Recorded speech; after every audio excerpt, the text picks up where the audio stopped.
What's up, guys? Aid here with my boy Andre. What you do today? So I got first place at locals with everything but the kitchen sink. Let's see the list. All right, so this is, I guess, Brave Tenyi Sword Soul Roast Dragon is the official name. That's a mouthful. Yeah, it's old school Yu-Gi-Oh deck, you know, so back when you threw everything you could. So start with the Tenyi card. So I played 2 Adara. Can you turn them around? Yeah. Sick, thank you. Played 2 Adara. I played 3 Ashuna, and I played 3 Vishuddha. So obviously the level 7s are very important. You want to go into your Synchro 10s. The Adara, the deck likes tuners, as you'll see in the extra deck. You go into Hulk a lot. I don't think 3 Adara is the best because it's a very, it's somewhat bricky when you open it.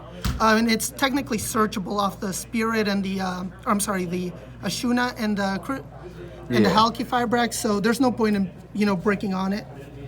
So then I have the Brave package, so that's the 3 Aquamancer, 3 Rite of Aramasir, 1 Fateful Adventure, 1 Griffin Rider, 1 Dracoback. So these, obviously, you want to see the package. Ideally, you want to start with it, so because it sets up an Omni-Negate right away, and then it lets you go into a Synchro 10 to continue the Omni-Negate protection, and your Halki Firebrax plays. And that gives you a token, right? So like that works with all the things. It's honestly way too So the good. token is 2K. So it's actually it actually does come up in the last round. I went up against Hero. Guy set up a plasma. Plasma's 1900. Oh, geez. So, Shit's insane. yeah, so the token being 2000 does come up. And then with the Draco back, this clears your floodgates. So if you get, you're under any floodgate, just bounce it. If they have an out to the Draco back and a floodgate, well, that's that. But usually they don't. And then the Wandering Griffin Rider was a performer. I actually want to up this to 2, just because it's you can actually keep on playing with the Brave token itself. Sometimes you can't go into your extra deck because you don't open tuners. So you can actually win a game with Griffin Rider and hand traps, interruptions. Just that Omni-Negate and the token can sometimes provide that coverage you need in a more simplified game state. That's 4K damage too, so it only takes 2 turns to finish them. Yeah, that's the other thing too. And he special summons once the token's out. Lets you go into rank 7 plays if you do that, but that's that. So then I also play a small Sword Soul package for the Hulk combo. So I do 1 Blackout, 1 Moyi, 1 Taie, 1 Long Yuan. And I'm guessing that in your Hulk line, you're making Yazi and popping it to like access whatever one of these would be live at the time? Yeah, so usually that's going to be the Taie because you're always going to have something to banish off of it. But You'd have the Yazi at that point at least. Right, and it comes up sometimes that if you're under Lancia, which no one hit me with Lancia this game, you would want the Moyi if you have something in hand. But the deck isn't enough Tenyis to really justify the Moyi. Usually it's Taie. So do you want to cut it, or do you feel like you have to play it just in case of Lancia? No, so, sorry, I'm losing my voice a little. You're good. Talking a lot.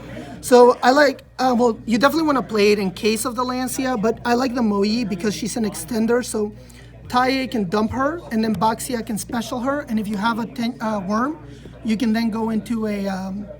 you can go into the Chi-Chow and a draw. Yeah. So that draw can come up. I actually was playing Emergence originally during testing. I cut the Emergence. I have considered cutting the Long Yuan because it doesn't really come up. You don't always have like the worm to pitch. Yeah. But it's a burn for 12. It's an instant Synchro 10, so it's and so you can search it off of Chi-Chow. So I think this is probably the perfect amount. Unless something changes in the meta. Is the list 40? It's actually 42. 42. Yeah, I tried my best to cut it too, but I think the deck can just afford to play it. You just need a few more tuners to really get going, because the deck, the biggest weakness is not having tuners. So the more tuners you can fit in, the better. But I don't want to oversaturate it. So yeah. So then the next engine I play is going to be the Roast Dragon. So 3 Red Rose, 1 Rocks Rose, one basal shoot. So I think I know how this works, right? Is this the one you summon off Helk, or is it this one? So this will either be your normal summon, or you summon it off of Hulk if you need to. Because when this one gets synchroed away, it special summons Rock's Rose Dragon, who on summon searches the basal rose shoot. Which summons one of these, right? Yeah, and the cool thing is, this specials from deck or hand. This specials, or this searches when it's special, and this specials from hand or grave. So nothing's really, they're not hard breaks. These two are soft breaks. Yeah. And there were a couple of games where I actually hard opened one of these two, and just having it available, it didn't really matter that it was in my hand. I might have missed a better card in the hand, but you know. It was still playable? Yeah, they're soft breaks. That's still a tuner, worst case, so you can still like do your Helk line, right? Yeah, that's the thing. And this and this is an instant Hulk too. So, you know, can't complain about tuners going into tuners. So. Yeah. So obviously they're level 3s with the level 7s. Those go into 10s. So then the next thing I would consider an engine would be the emergency teleport engine. So then it's 3 E-Teles, obviously, and then 2 Ghost Ogres. And I also play personally the Psy-Frame Gamma with the driver. Oh, okay. So the reason I play the, obviously the 3 E-Teles, it's an instant level 3 tuner. The Ghost Ogre, it's a hand trap and a tuner. It's a normal summon, worst case scenario. Yeah, I played that in Pure Sword Soul with this, and I love that you could summon it or use it as an interruption, and it's good going second against like the right engine, the Brave engine. Yeah, it's actually a really cool interaction was when I was playing against Flandreese, I actually set the E-Tele. They activated the map. On activation, I chained the E-Tele. Ooh, dropped that's the Ghost nice. Ogre. Yeah, and then when they went to activate the map, just Ghost Ogre it away. So this does come up, and it turns into an interruption if you don't use it to extend. So strong, jeez. Yeah, it's pretty cracked. Now, obviously, some matchups it's useless. Gamma's cracked. Yeah, so I feel like that's cracked. and- That card is insane. yeah, depending on the matchup, I might side one out. I will say every time I sided her out and left one, I missed her. But you play the Gamma because you do a lot of no monster openers. You know, your Tenyi start with no monsters, your Rights and the Aquamancer, no monsters on field. And those are all really good interruption points. So if you have the Gamma, sometimes you guarantee the resolution. And a couple of times I actually activated cards to bait out a hand trap so that I could go into Gamma. Now the Gamma, if you do summon it, it's an instant Hulk, or I play one level 8 that you can go into. Generally, it ends up being another E-Tele target too. So if you do side one out, you still got E-Tele targets. So the deck I feel is consistent enough that you don't care if you draw the driver. No card is a true break just because the adventure package just really lets you pitch anything. So if you have a true break like the driver, you just throw that off when you search your monster. Then the last monsters I play are Destrudo and Despot. Obviously, you play a Rorodon, you need a Despot.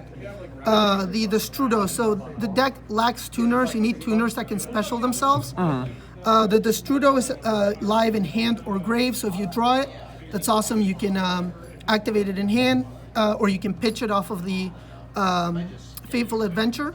And it's an instant level 7 or an instant Hulk, so, you know. Do you have a way to send that to grave? I Or do. do you have to hard draw it? No, so I play one Foolish Burial. This was a bit of a last minute addition. The Foolish Burial is part of it's more for the adventure. Yeah, because you could send your right, or whatever the monster's name is, Enchantress. Yeah, you can send the Aquamancer. So, but it comes up with the Strudo. There was one match where this can also send your Tenyi. So I'm not entirely convinced on this. I might switch it out for a third Ghost Ogre because the taking 4K damage can sometimes That's come a up. lot, yeah. Yeah, and unless you're gonna lock down the board, you know, you don't want to take that much damage. So this is almost a guaranteed side out games 2 and 3, depending on how game 1 went. So that might turn into the next. There's also another tuner, one of the Light Sworns I'm thinking of adding. Police? She's the level 4 archer, Because Yeah. if you foolish her, she summons herself. It's a level 4 tuner. Yeah. But that'll have to come up in testing. And then the end of the main deck is the... Oh yeah, it might be. Felice has to be sent by Monster Effect. Oh, it is? Yeah, because Okay. they'd send it with Mathematician, and I know there's a restriction on it. So if it's been sent with Math, that restriction has to be Monster. Yeah, and the problem is your only like toolbox kit that can send is Shooting Riser, but Shooting Riser has a restriction. Yeah, it negates the effects that turn. Yeah, you can't activate it, so there's no point in doing that. And then the last going second cards. Triple. Yeah, for Token Collector and Scythe if you want to be that kind of player. So triple droplet. Best going second card. Yeah, so many of your cards just are good in the grave. If you E-Telly, you can E-Telly, send drop, E-Telly with droplet. So there's just a lot of interplay. I mean, the card is necessary with Scythe running around, but it's probably the best negate, especially because it's a quick effect. It lets you play around stuff like Anti-Spell Fragrance or cards that dodge effects. So I just really like. And it's a trap going first, worst case. Yeah, and that has come up before. Sometimes you brick on it, to be honest, but at the end of the day, it's Forbidden Droplet. Yeah. And then Called by the Grave. I think with Scythe running around, it's just a really good card. It can protect, because you only have one Omni Negate protection. You need something to stop those low impact hand traps sometimes without using up your Omni Negate because of the way the deck plays. Your Omni Negates are your combo pieces, so if you use the Omni Negate, you sometimes lose that combo piece. So Called by is just, it's good going first, it's good going second. It is what it is. I like that card a lot. Good. Yeah. I didn't play it today in my deck, and I'm going to put it in tonight. Yeah, no, it's definitely, I think it's, if you can afford to fit in one more card, there's no reason not to, Exactly. What's the main deck count? 42. Yeah, so I tried to stay under 43 because I heard DB Grinder say if you're at 43, that is a telltale sign you're playing Sword Soul. So, that's, You don't want them to know. Yeah, I don't want to. I mean, I'm too eager to talk about the deck, but I'd rather hide it at like a higher level event. Yeah. You got the extra next? Yeah, so the extra deck is, I think this is a work in progress too, but I'm going to scoot this over real quick. yeah, I'm not. A lot of the stuff ended up coming up to a certain point, so not 100% sure what I would cut. So, Formula Synchron. This comes off of Hulk because it's treated as a Synchro summon. It's a draw, and then if you leave like cards on board that are useless, like the Boxia, or if you leave a long one, you can quick Synchro into a level 8, a level 10. So it turns what's essentially a body into an actual interaction. So plus the draw one never hurts. That seems really strong, actually. I like that card a lot. Yeah, Do though you play the satellite guy? I actually don't. I don't think popping more cards is really that good. And to be honest, if I'm going into Formula Synchron, the only times I went into it, it either was a win more card or it didn't resolve. So I would still keep it in because it's just too powerful to not play. But I think like your actual toolbox is probably good enough to handle most matchups. So then I play Naturia Beast. Oh, jeez. Yo, that is Yeah. insane. So this- That's good tech right there. Yeah, this if you're playing against like Sky Striker or Invoke DP. That would destroy Invoke. Yeah, and now milling isn't the best thing ever in this deck, but Negating spells is really good. yeah, I mean if you're gonna be milling Aquamancers, Tenyis, a lot of these cards will eventually be live. So it doesn't hurt to just mill, so you're gaining advantage while negating spells. I mean, why not? Yeah, this card, so you can only summon this card with the Brave token and Adara, which sometimes it's the only thing you have. First game of the locals, I ended up on this because I messed up my combos. I was still a little green to it, but it became an interruption that had to be answered right then and there. So. If you're against a deck, your objective is to make that card. You could make it off of the 001 also, right? Yeah, so there's a couple of ways to get to this card. The one matchup where I would have liked to make it against Sky Striker, I ended up drawing one of my tech cards from a side deck, so it wasn't necessary. But it's there. My man had anti-spell. Yeah, yeah. So then Yazi, I want to play this at 2 because it's just such a good card. Going first, it gets you into your Sword Souls. Going second, you can pop a card and then go into your Sword Souls. It's non-targetable. The card's just pretty good right now. It's funny because when I was playing Pure Sword Soul, hated this card. Once I learned to use it, favorite card in the extra deck. So then I play one Baxia. Going again, that combo you do, which I can show you real quick at the end.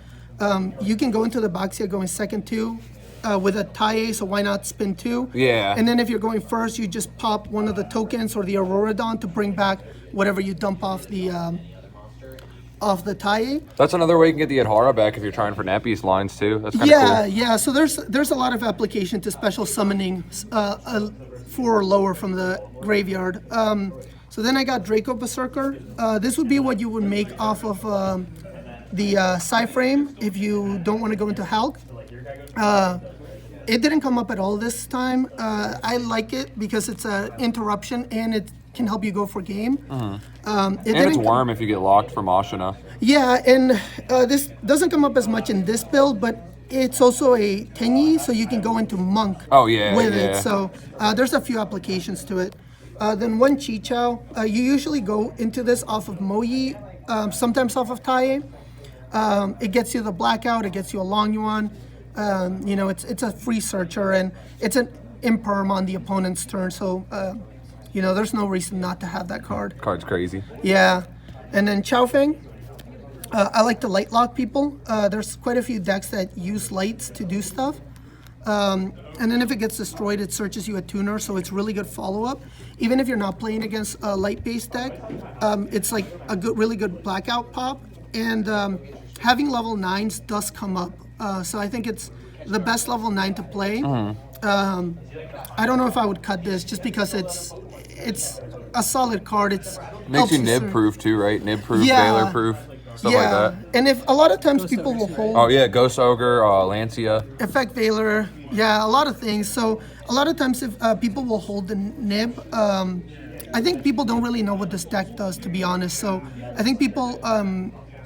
I didn't run into any nibs, but if people do hold the nib, they might not see this coming. I don't know. I don't know if I blocked any nibs with it, but I definitely blocked Dogmatica with it. So then I got the level 10s. I played the Tenyi.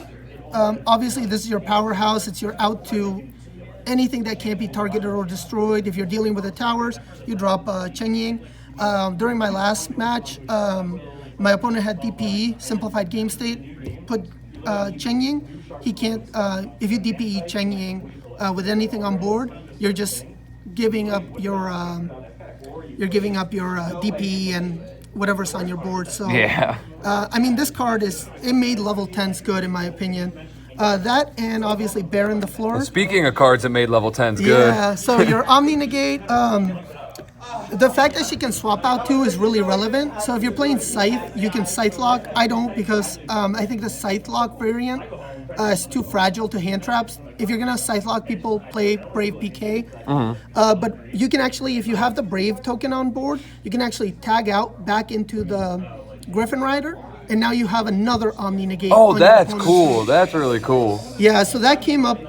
It came up once. Because you synchro with it, right? Yeah. You use the 7 and a 3 to make that. So then if you negate on your turn, then you would be able to, tag out some of the Griffin again. That's really sick. Yeah. So a lot of times though, it only came up once really because I only had one time that someone had a hand trap to answer to the Auroradon. You want your Auroradon to resolve if you've committed to it. And the chances people draw 2 interactions are relatively low with the way deck lists are right now.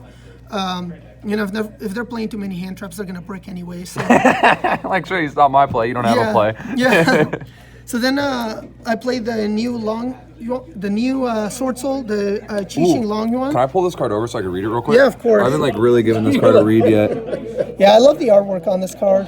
If you synchro summon another worm while this card's on the field, draw a card. If your opponent summons a monster, except during the damage step, banish one of those monsters. And if you do, inflict 1,200 to your opponent. When they activate a spell or trap, banish that card and inflict 1,200. What the hell? Yeah, it's a good card. This is insane. So that card trades with a monster. It functions with the monsters just like this card does, right? But then it also functions with a spell that way, and it has that other effect that if you synchro draw a card. Yeah. That is cracked. Yeah, Sometimes depending on how your combo plays out, you can actually use that draw effect if you go into Chow Fang. So if you open up with some of the boards, you can Adara for free because you're already going to stick to nothing but worms. So in some hands, you can end on a Baron, the Chow Fang, the Grandmaster, a Blackout, and you can go for either of these two. Personally, I think this card is usually the better choice, especially blind going first, just because this counters the Brave Engine way too well. Yeah, this hits their continuous spell, and then they're really sad. It hits. I'm playing Lunalight. If you hit my Tiger with this, I'm just gonna pack up and go home. Like, Yeah, that's no, really good. It hits Flaunderies too. So Flaunderies doesn't special, but because they activate the map. the map and the continuous trap, you just banish that, and the damage can really stack up. You know, you're not gonna resolve Long Yuan too many times. But if you can knock your opponent down 240 life points or 2,400 life points, the deck can usually kill them next turn. 56 is such an easy number to clear with this deck. Yeah, especially with you know, if you have the Brave token, the Ashuna, and the Griffin Rider. That's OTK range right there. So. I really like this card. I think it's I didn't like it until Brave was announced. So I've been following Sword Soul for a while, but I made it a couple times. But most of those games, they either scooped or the one time I got As they should if that card's on board. That card's insane. Yeah, the one time I didn't scoop, they hit it with Droplet, but it stayed on board. They couldn't clear the board. And then the last level 10 is Ruddy Rose. I didn't summon. I actually did summon Ruddy Rose. His 3,200 attack came up. I was in a situation where my opponent had a Baron and a Chichao, and I couldn't. I didn't have enough of a hand to go into multiple level 10s. So I dropped the Ruddy Rose. Effect is optional, so I didn't trigger the effect. The fact that it's 32, it can beat over either. So I cleared the Baron, and then it's. Second effect actually does come up. It can protect a card. I didn't realize it had that effect. Yeah, so it actually tributes to protect a card from being destroyed. Oh, cool. Yeah, so it came up to the point where my opponent had to waste a negate on it, and they weren't able to clear it, so it's still a 32 body. So I really like this card. I think it did its job when it needed to. And then if you're playing PK, if you can stop the... Sometimes all you can do after a droplet is a Synchro 10. So if you can Droplet, stop the Scythe, and drop this guy, they're not playing next turn. So that's a cool card if you make it off the formula on their turn too, because it procs on summon to banish. You could just like, if your Hell gets Veilered, it seems cool to like negate with this and then turn that and that into that and just clear like their whole grave at some point. Yeah, I actually didn't, that's not an interaction I thought of, but yeah, that's the thing. It's like the toolbox here is just too good, and because of this card, you're playing on your opponent's turn too, so... What's better than one turn too? Yeah. So then the last cards are going to be the links. I got 2 monks. Third never came up. Honestly, I could have squeaked by with 1, but you always want to have the second monk. Obviously, Crystron, and then the Aurora Dawn. So the Aurora Dawn, if you summon it, you got to commit to it. The Hulk, sometimes you can just stop at another Synchro 10. So there's a lot of versatility. Yeah, because with what like you can do. in this list, right, you can summon the 001, go into this for that play, but you can also do the Dragon play where you're summoning the 3 synchroing and stuff. I'm guessing, how often does it come up where you're summoning 001 for this, or are you summoning the Dragons more often? So in testing, it was about 30-70 during the matches. In favor of what? In favor, I was summoning 30% of the time one of the Rose Dragons to go into a 10. 70% of the time the Aurora Dawn. The deck is more consistent than you would think. Your hands that are sometimes looking like breaks are not breaks. So a lot of times you have the Omni Negate to protect the Aurora Dawn. More often than you will be missing that Omni Negate. So your goal is to get to a level 10 and then combo off.